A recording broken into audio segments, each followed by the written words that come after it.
जैसे जैसे आए दिन ये खबर आ रही है कि कौन से मिनिस्टर्स को कौन सा डिपार्टमेंट संभालने की जिम्मेदारी मिल रही है, वैसे ही आपको बता दें कि देश में एक एग्जाम को लेकर कंट्रोवर्सी इतनी बढ़ गई है कि मामला अब सीधे सुप्रीम कोर्ट जा पहुंचा है। यहाँ हम बात नीट एग्जाम की कर रहे हैं, जिसने की स्टूडेंट्स की रातों की नींद छीन ली है और वे आए दिन परेशान दिख रहे हैं कि भला अब इस कंट्रोवर्सी में आगे क्या देखने को मिल सकता है। जहाँ बीते दिन एनटीए ने एक प्रेस कॉन्फ्रेंस करके स्टूडेंट्स को दुखी किया था, ये कहते हुए कि वे इस एग्जाम का रीटेस्ट नहीं करने वाले हैं। वहीं आपको बता दें कि आज जाकर सुप्रीम कोर्ट में जस्टिस विक्रम नाथ और अनासुद्दीन अमन उल्ला की बेंच ने इस मामले से जुड़े प्लीज की सुनवाई की है और कौन से इम्पोर्टेंट ऑर्डर्स दिए हैं आगे देखेंगे। साथ ही ये भी देखेंगे कि क्या सुप्रीम कोर्ट में जजेस ने नीट स्टूडेंट्स को कोई राहत दी है या नहीं। इसी के साथ आपको बता दें कि फिजिक्स वाला ने भी फाइनली सुप्रीम कोर्ट का रुख कर लिया है और उनकी ओर से मौजूद एडवोकेट जे साई दीपक ने लोगों की उम्मीद बढ़ा दी है। तो देखते हैं कि आखिर इस सुप्रीम कोर्ट हियरिंग में हुआ क्या है। जैसा कि हमने आपको बताया है कि इस मामले में अब तक कई प्लीज सुप्रीम कोर्ट में फाइल हो गई है, या तो एग्जाम को कैंसिल करके रीटेस्ट की मांग करते हुए या तो इस रिजल्ट पर एक स्टे लगाने के लिए।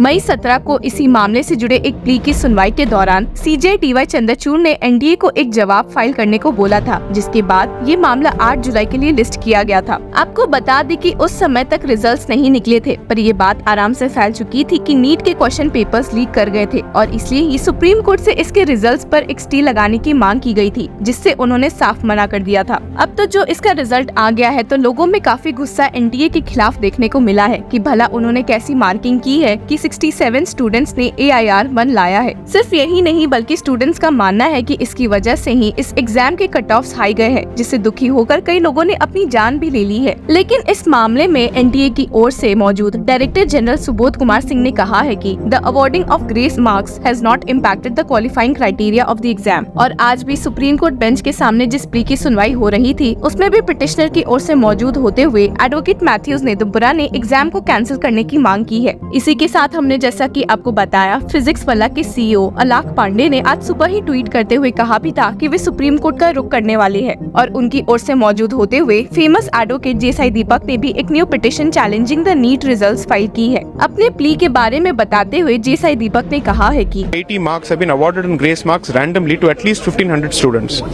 So our petition is different from the other petitions where we are challenging the arbitrary award of grace marks to people.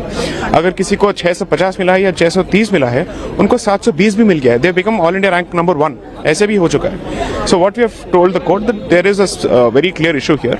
The thing is, since the matter was not listed before the court today, the court has only said आप registry में mention करके इसको list करा दीजिए. So I think by tomorrow the matter should be listed. और दोनों advocate ने supreme court bench से कहा है कि इस रिजल्ट के आने के बाद से ही इस मामले में अब काउंसलिंग प्रोसेस भी शुरू होने वाली है और रिजल्ट के इतने इरेगुलरिटी को देखकर ऐसा होना नहीं चाहिए। ये सब सुनकर जस्टिस अमन उल्ला ने एनटीए की ओर से मौजूद लीगल काउंसिल पर भड़कते हुए कहा, it is not that simple that because you have done it is sacrosanct. Sanctity has been affected so we need answers. और उनसे सवाल पूछा कि वे अपना रिप्लाई भला कब तक फाइल कर सकते हैं। Justice Amanullah asked, how much time you want immediately on the reopening, otherwise the counselling will start. हालांकि सुप्रीम कोर्ट बेंच द्वारा ये सब कहने के बाद हियरिंग में ट्विस्ट आया जब justice Vikram Nath advised advocate J Sai Deepak to take his plea to the registry, noting it will be routed through the chief justice. हालांकि जब वापस से एडवोकेट दीपक ने कहा कि इस मामले में काउंसलिंग शुरू हो जाएगी तो जज ने वापस से कहा कि इसे रजिस्ट्री के सामने वे पेश करे। और जब एडवोकेट मैथ्यूज नेदुम्पुरा ने भी काउंसलिंग पर एक स्टे की मांग की तो जस्टिस नाथ ने ऑर्डर देते हुए कह दिया, let the counselling start, we are not stopping the counselling. जिसके साथ ही बेंच ने इस मामले में अपना ऑर्डर देते हुए स्टेट किया है कि issue notice, in the mean time the response will be filed by the national testing agency.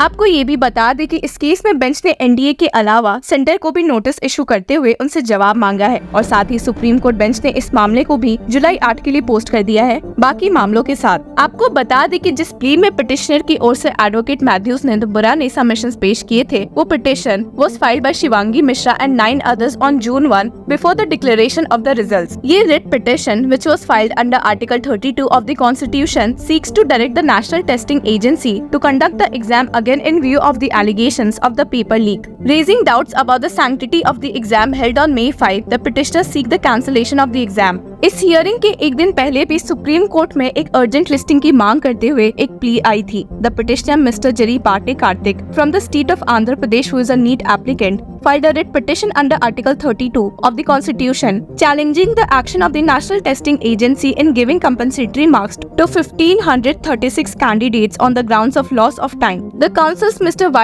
Balaji and Mr. Chirag Sharma for the petitioner have approached the Supreme Court Registry for an early listing of the matter. सिर्फ यही नहीं बल्कि petitioner ने grace marks देने के लिए जो normalisation formula इस्तेमाल किया गया है उसको भी गलत बताया है, क्योंकि नीट एग्जाम स्टूडेंट्स के सब्जेक्ट नॉलेज को चेक करता है और ये फॉर्मूला इस अजम्पशन पर मार्क्स देता है कि स्टूडेंट्स को इस सब्जेक्ट की नॉलेज है। सिर्फ यही नहीं बल्कि ये फॉर्मूला से मार्क्स देना आर्टिकल्स 14 और 21 of the constitution of India को भी वायलेट करता है। According to the petitioner, extending the normalisation formula is flawed where all the questions have been attempted by a candidate because in case a candidate answers the questions wrong, then the normalization formula automatically does not apply.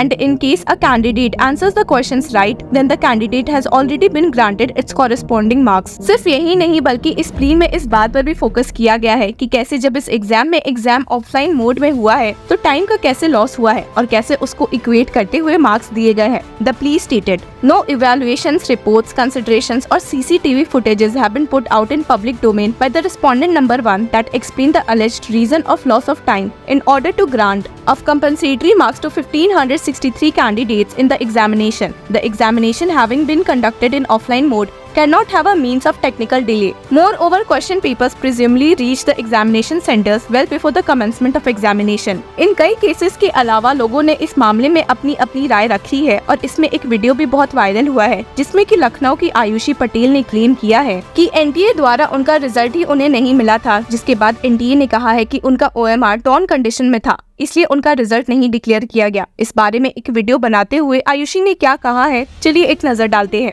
ये मेरा OMR भेजा, बिल्कुल torn condition में, इसको barcode को उन्होंने फाड़, बिल्कुल ऐसा दिखाई दे रहा है जैसे जानबूझ के फाड़ा हुआ हो। ये फटा हुआ ओएमआर मेरे स्क्रीन पे आया और ये मेल भेजा था जिससे पता चल रहा है ये मेल आया था मेरे पास में। इसमें सारे बबल्स जैसे कि आप देख सकते हैं, ये सारे बबल्स क्लियरली विजिबल हैं। अगर आप इस क्लियरली विजिबल हैं सारे बबल्स, एक एक बबल विजिबल है। इसको जब हमने मैनुअली चेक किया तो हमको पता चला कि 715 ही आ रहा है। मेरा नीट का स्कोर भी यही था जो मैंने एनटीए की फाइनल आंसर की से चेक किया था। मैंने किसी क्वेश्चन पे कोई चैलेंज नहीं किया, यही मेरा फाइनल स्कोर था।